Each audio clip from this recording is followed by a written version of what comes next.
Милиардерот Џорџ Сорос, кој има потрошено милиони долари за финансирање на демократите и левичарите во САД, но и во Источна Европа, ги користел парите за трансфери преку контроверзната панамска финансиско-адвокатска фирма.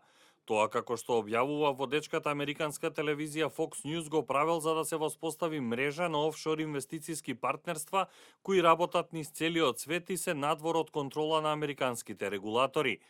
Fox News пишува дека истражувачките новинари кои пишуваа за документите од архивот на панамската фирма ги сокриле податоците за финансиерот Џорџ Сорос.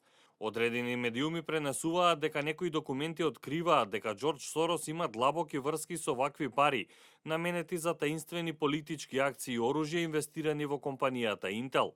Скандалот со Панама документи изби кога беа откриени 11,5 милиони финансиски документи за следење на панамската фирма Мосак Фонсека, која им помагала на политичари, познати личности и криминалци, за да ги заштити своите клиенти од обврска за плаќање даноци. Според последните информации, 3 офшор инвестициски фондови се контролирани од Џорџ Сорос. Сорос Финанси, кој бил основан во Панама, Сорос Холдинг, кој е формиран во Британските Девствени острови, и друштвото наречено Сорос Капитал, кој е основано во Бермуда.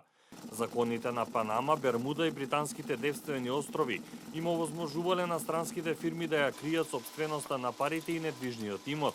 Податоците од овие архиви се украдени од адвокатската фирма Мосак Фонсека во Панама и се објавени на интернет од страна на интернационалната мрежа на истражувачки новинари. Базата на податоци содржи информации за офшор финансиски документи. Информациите говорат дека Сорос, чие богатство се проценува на 25 милиарди долари, а неговиот институт Отворено општество е финансиер на изворот кој ги открил информациите за околу 1,5 милиони долари.